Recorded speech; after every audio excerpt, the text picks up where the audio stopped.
They are connect app உலகெங்கிலும் உள்ள கிறிஸ்தவர்களை ஒன்றிணைக்கும் பாதுகாப்பான தளம்.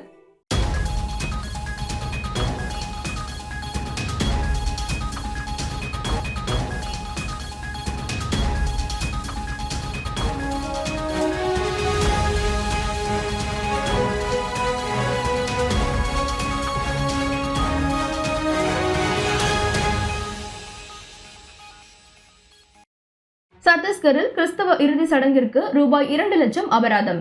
சத்தீஸ்கரின் பஸ்தார் மாவட்டத்தில் கிறிஸ்தவ போதகர் ஒருவர் மாரடைப்பால் இறந்ததை அடுத்து அவரது குடும்பத்தினர் ரூபாய் 2 லட்சம் அபராதம் செலுத்தி அவரை கிறிஸ்தவர்களுக்கு மாறான சடங்குகளில் அடக்கம் செய்ய வேண்டிய கட்டாயத்திற்கு தள்ளப்பட்டனர்.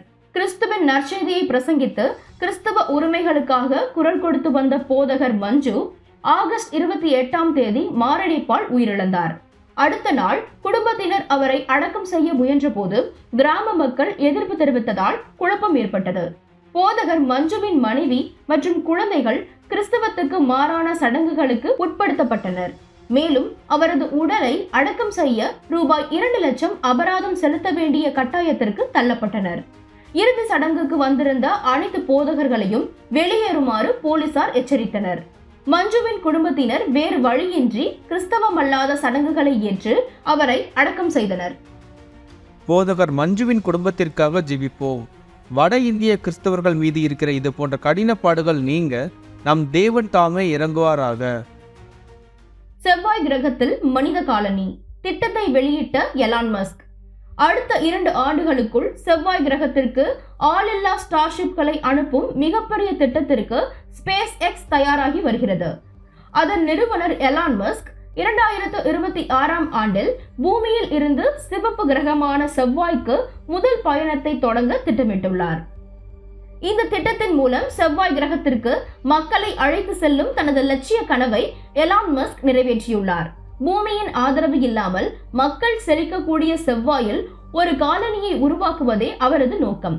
கிரேட் ஃபில்டர் என்ற யோசனையால் தூண்டப்பட்ட மஸ்க் மக்கள் உயிர் வாழக்கூடிய அனைத்து கிரகங்களிலும் மக்கள் செல்ல வேண்டும் என்றும் மனித குலம் பிரபஞ்சத்தில் அடுத்த படியை நோக்கி பயணிக்க வேண்டும் என்றும் தனது எண்ணங்களை வெளிப்படுத்தியுள்ளார்.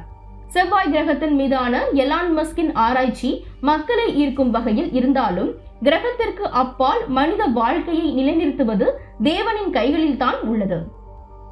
விண்வெளி ஆய்வில் ஈடுபடும் தலைவர்களுக்கு ஞானம் மற்றும் வழிகாட்டுதல் கிடைக்க ஜெபிப்போம். அவர்களின் முயற்சிகள் தேவனின் திட்டத்துக்கு ஏற்றதாக அமையட்டும். மேலும் தேவனின் சித்தம் பூமியிலும் அதற்கு அப்பாலும் நிறைவேறட்டும். தணிக்கை மூலம் மௌனமாக்கப்படும் கிறிஸ்தவ பேச்சு. உலகில் உள்ள பல நாடுகள் பேச்சு சுதந்திரத்தை தணிக்கை செய்ய தொடங்கியுள்ளது. குறிப்பாக நம்பிக்கை சார்ந்த பல கிறிஸ்தவ குரல்கள் மௌனமாக்கப்படும் ஆபத்தான சூழ்நிலை உருவாகி வருகிறது.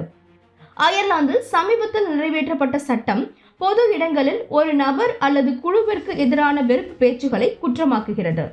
சீனா, ஈரான், வடகொரியா போன்ற நாடுகள் நம்பிக்கை சார்ந்த பேச்சை அடக்குவதற்கு பெயர் பெற்றவை. ஆனால் இப்போது மேற்கத்திய நாடுகள் இதை பின்பற்றுவது கிறிஸ்தவர்களிடையே கவலையை ஏற்படுத்தியுள்ளது. மெட்டா, கூகுள், அமேசான், ஆப்பிள் மற்றும் மைக்ரோசாஃப்ட் போன்ற நிறுவனங்கள் தங்களுக்கு உடன்படாத கண்டென்ட்களை பகிரங்கமாக அகற்றி தணிக்கையை திறம்பட செயல்படுத்தியுள்ளன. அதற்கேற்ற அல்காரிதங்களையும் செய்துள்ளது. அயர்லாந்து இயற்றிய சட்டத்தில் வெறுப்பு மற்றும் அமைதிக்கு எதிரான குற்றங்கள் என்ற வார்த்தைகளின் வரையறைகள் தெளிவாக வரையறுக்கப்படவில்லை என்றும் அது நம்பிக்கை சார்ந்த விஷயங்களில் தலையிடக்கூடும் என்று விமர்சனம் எழுந்துள்ளது. உலகெங்கிலும் உள்ள கிறிஸ்தவர்கள் தங்கள் விசுவாசத்தில் உறுதியாக நிற்க அவர்களுக்கு பலம் கிடைக்கட்டும். பேச்சு மற்றும் நம்பிக்கை சார்ந்த சுதந்திரத்தை பாதுகாக்கும் சட்டங்கள் ஞானத்துடனும் நேர்மையுடனும் இருக்க ஜெபிப்போம். இந்தோனேஷியாவில் மூடப்படும் திருச்சபைகள் காரணம் என்ன? இந்தோனேஷியாவில் உள்ள விசுவாசிகள் தொடர்ந்து பல துன்புறுத்தல்களை அனுபவித்து வருகின்றனர். அரசு சிறுபான்மை மதங்களுக்கு பாதுகாப்பு அளித்தாலும் திருச்சபைகள் அமைக்க அனுமதி மறுக்கப்படுகிறது. இதனால் பல சபைகள் மூடப்பட்டு ஆயிரக்கணக்கான விசுவாசிகள் நாட்டை விட்டு வெளியேற வேண்டிய நிலைக்கு தள்ளப்பட்டுள்ளனர். இந்தோனேஷியாவின் ஜோம்பாங் ரீஜென்சியை சேர்ந்த 50 அதிகாரிகள் ஆகஸ்ட் 18 அன்று ஒரு போதகரை அவரது சபையிலிருந்து அகற்றி சபைக்கு சீல் வைத்தார்கள். மோஜோங்காபெட் கிராமத்தின் வேறு பகுதியில் உள்ள நிலத்தை மீட்கும் அரசாங்கத்தின் முயற்சிகளுக்காக இது போன்ற நடவடிக்கை எடுக்கப்பட்டுள்ளது. அரசாங்கத்தின் நடவடிக்கைகள் நியாயமற்றவை என்று குற்றம் சாட்டினால் தங்கள் சபைகள் பாதிக்கப்படும் என்றும் சிறைவாசத்தை சந்திக்க நேரிடும் என்றும் போதகர்கள் அஞ்சுகிறார்கள். இந்நிலையில் அரசாங்க நிலத்தை மீட்பதற்கு திருச்சபைகளுக்கு சீல் வைக்க வேண்டியது அவசியம் என்று ஜோபாங் அதிகாரிகள் தெரிவித்தனர். இந்தோனேஷியாவில் துன்புறுத்தப்பட்ட நம் சகோதர சகோதரிகள் பெரும் எதிர்ப்பை எதிர்கொண்டாலும் தேவனுடைய வார்த்தை எப்போதும் அவர்களை ஆதரித்து உற்சாகப்படுத்தும். இந்தோனேசியாவில் துன்புறுத்தலுக்கு ஆளாகும் விசுவாசிகளுக்கு தேவனின் ரட்சிப்பு கிடைக்க ஜெபிப்போம். அங்கு நீதி மேலோங்கி விசுவாசிகளுக்கு நம்பிக்கை சார்ந்த சுதந்திரம் கிடைக்க ஜெபிப்போம். நற்செய்தி மூலம் உக்ரைனிய சுகாதாரத்தை புதுப்பிக்கும் மருத்துவர். சோவியத் ஆட்சியின் போது வளர்ந்த உக்ரைனிய மருத்துவர் ரோஸ்டிஸ்லாவ் செமிகோவ் உக்ரைனின் சுகாதார அமைப்பை மீட்டெடுக்க மருத்துவ நிபுணர்களுக்கு நற்செய்தி அடிப்படையிலான பயிற்சி திட்டத்தை வழங்கி வருகிறார். பல ஆண்டுகளுக்கு முன்பு சோவியத் யூனியன் அரசாங்கம் கிறிஸ்துவ விசுவாசிகளை துன்புறுத்தி கிறிஸ்துவத்தின் பரவலை குறைத்தது. 1991 சோவியத் ஒன்றியம் வீழ்ச்சியடைந்த அதே ஆண்டில் உக்ரைன் சுதந்திரம் அடைந்தது. அப்போது உக்ரைனில் அமெரிக்க மிஷனரிகளின் தாக்கத்தை கண்ட செமிகோவ் மருத்துவம் படிக்க தொடங்கினார். 2016 தி பீஸ் அண்ட் டெவலப்மெண்ட் ஃபவுண்டேஷனை நிறுவிய செமிகோவ் உக்ரைனிய சுகாதார நிபுணர்களுக்கு 2 முதல் 3 வார நற்செய்தி அடிப்படையிலான பயிற்சிகளை அளித்து வருகிறார். ரஷ்யா உக்ரைன் போரின் போது அவரது அறக்கட்டளைக்கு உதவும் நன்கொடை நிறுவனங்கள் காணாமல் போனது. இதை ஒரு சவாலாக எடுத்துக்கொண்ட செமிகோவ் நன்கொடையாளர்களை அணுகி பல லட்சங்களை முதலீடாக திரட்டினார்.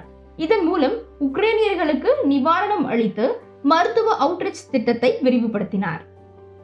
உக்ரைனின் சுகாதார அமைப்பை நற்செய்தியுடன் புதுப்பிக்கும் செமிகோவின் முயற்சிகளுக்கு தேவனை நோக்கி நன்றி கூறுவோம். அங்குள்ள சவால்களை எதிர்கொள்ளும் அவரது மனிதாபிமான அமைப்பிற்கு கர்த்தர் பாதுகாப்பை தருவாராக.